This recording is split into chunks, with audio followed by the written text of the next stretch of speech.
From a difficult childhood, growing up on a council estate in Wigan, had been bullied at school, battling an eating disorder, but the moment Kym-Marsh auditioned for Pop Stars, her life changed forever.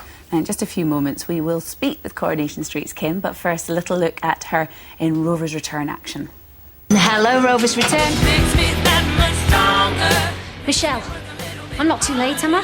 Right, lads, who's first? Me. You jumped! It's over!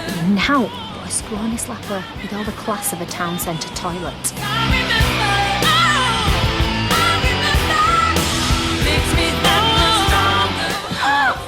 And don't cover yourself up for my sake. Don't give up.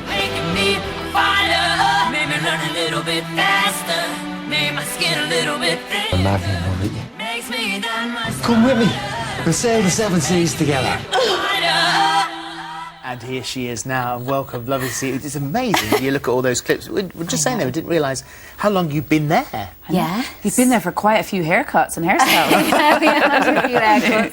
5 years now. It seems to me that looking at your life, it's almost in two parts. There's the life before Hearsay, and there's the life after Hearsay. And that life before Hearsay, as you are very graphic in your book, and we've been reading in the paper in the serialisation, that very much a working class family. And the money hard to find, and when you finally end up a single mum, that you're sitting there in the dark because you can't afford the electricity. Yeah. I mean, you know, it paints a pretty grim picture, doesn't it? But, you know, I think particularly those times when I was a single parent and I was kind of, you know, trying to bring up Dave and Emily, we all do the best by our kids, we do what we can, and it was very difficult, you know. I was kind of living on benefits, and their dad is fantastic and he does kind of his bit and everything else, but, you know, I was their kind of primary carer, and there would be times where I was sitting there with no... David would sit and watch the TV and the electricity would go, and he'd go, "Mum, the Leckie's gone," and he's like, he's only 4. Yeah. Do you know what I mean? It was... Well, it's funny because I was talking to our girls about that the other night, because Molly's about to go to university and we're sort of figuring out how much it's going to cost, and, you know, and how life works when you're away from the family. And I was saying that when I was in my flat, when I started work, that I'd feed 50p's into the meter, and then you think that's going to go.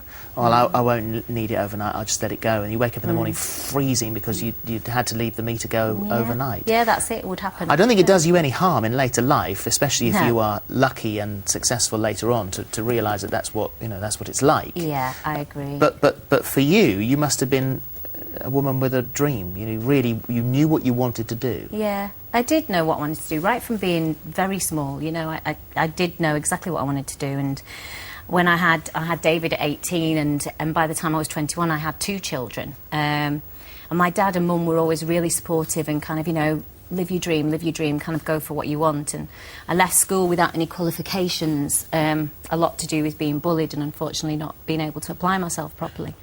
And that's the one thing I regret, actually, is not maybe trying to get my education and going back and doing something, but school had been horrific for me. I just wanted to get away from it. But I did, yeah. Did you feel under pressure at that stage, because you were a single mum, you were 21, 2 children, to maybe kind of forget the dream of being a singer and just go and get a job to pay the way to kind of feed the meter? Yeah, I did, and at 21, I was, like I say, I was on benefit, but unfortunately I wasn't on an awful lot of money, and with having no qualifications, trying to find a job that's going to pay you enough money to be able to take care of your kids and pay your rent and everything else, it was a simpler option at that time. Were lucky to escape the claws of bulimia, weren't you? You say you sort of skirted and bumped it, but managed to get away. Yeah, I was very lucky, actually, and I think that was only because of my respect for my mum, really, that kind of stopped me from delving deeper into that situation. How bad did it get for you? There were times where I would eat and then I didn't have to necessarily make myself sick. It was kind of happening involuntarily, so, you know, it was just kind of one of those things that...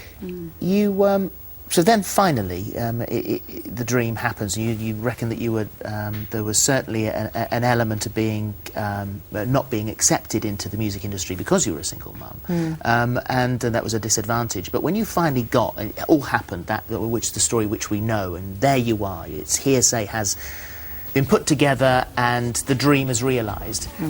But it wasn't the dream that you wanted it to be. No, it was really difficult. I mean, at that time as well, I had a lot of personal things going on, which I think I've said in the book I can't go into for legal reasons, but I had all this other stuff going on outside of the band. But, you know, you're launched into this... Don't forget, this was the first ever reality show, so nobody knew, you know, what was going to happen, whether anyone was going to be interested. And so we were kind of put straight into overkill, if you like, and in this whirlwind, caught up in this whirlwind of media, and 5 complete strangers all living together, all forced to be together 24/7, you know, me not being with my children. It was just...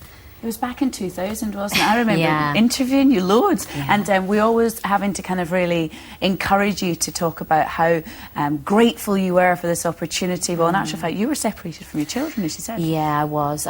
I think when I started out, I didn't actually realise exactly how much time I was going to have to be away from my kids. And Well, so you ended up, once in the band, you ended up hating each other, really. Well, Yeah. There was a- hate might be a strong word. There was But there then was certainly not a lot of love lost. No, we definitely had our problems and our differences, and there was tensions between the band, and I did feel very much an outsider, not because of anything they'd done. Really, it was down to what I did. You know, I kind of had my other priorities, and I had David and Emily, and I was very unhappy at that point. Well, you've got, and then you end up, as you're saying, from not being able to feed the electricity, then you've got Jack Ryder, who's, you know, sort of making advances towards you. It was like the big showbiz relationship of the year, wasn't it, as well? No, it was madness. I mean, you know, it was weird because when I first met him, it was like, oh my God, you know, this guy is like off the TV, and it was really strange. But then very quickly, obviously, it was just me and Jack, and we just were in a relationship and we loved each other. But there was this huge kind of attention that... You were very a bit different like... people, though, weren't you? And then looking back Yeah. at it that way, it couldn't work. No, it couldn't have worked. And I think, had I been that honest with myself at the outset, I probably could have saved us a lot of heartache. However, I was already in love with the guy. So, you know, you can't really... In hindsight, it's a great thing, isn't it? You know. So how did Jamie interest you? Jamie, What was his he's chat-up obviously, line? I do he's love obviously his chat-up gorgeous, but, you know, and I kind of, he started talking to me and he said to me, Kim Lomas, that's got a nice ring to it. Was that literally his chat-out line? Yeah. Oh, no, see, that's the kind of thing we get in the hub and you go, whatever, that would never work. That would never work. It does. It does when Jamie Lomas says it to you, yeah. So when are you going to become Kim Lomas then? Well, I don't know. We're not in any rush to get married. We've had an eventful 3 years. Well, my goodness me, you've gone through, you know, more than you would hope any couple would have to go through, and the dreadful loss of Archie, and because he was a surprise, you weren't expecting to get pregnant, and then you did, and you have the joy of that, and realising actually both of us are very happy with this, and then it started to go wrong. Yeah. Well, it just all seemed to happen so quickly. You know, everything was great, and you think once you're past 12 weeks, you think you're safe, you know, you don't, and there was no reason for me to believe anything otherwise. You know, I'd had 2 children before, and then we got to kind of 21 weeks, and, you know, I suddenly started out having a few problems and went to the hospital, and we were joking on the way, calling me a drama queen, you know, she's such a drama queen, Kim, because I am, to be fair, and I do kind of blow things up. But we got there, and sadly, I'd started to go into spontaneous labour, and I was losing him at that point. Well, that's in the book, and there's no reason for us to go into that now. But what you did have was the fear when you've got little Polly on the way, that the same thing might happen again. Yeah. Well, you know, I after having such a traumatic thing happen to you, you know, you decide to go into, you know, try and have another baby, and so we did everything we could to make sure that I was monitored absolutely every step of the way, and I had absolutely the best possible care. They were absolutely amazing, and they started to see that things were going wrong at around 17 weeks, which is possibly when things would have started to have gone wrong with Archie. So we think maybe the same thing had happened then. You can't be sure, obviously, because every pregnancy is different, but it would seem monitored again. And then you kind of went into labour again, 33 weeks this time. Is it true that you stopped at McDonald's on the way to the hospital? That's casual. Was that a craving? I didn't. Jamie did.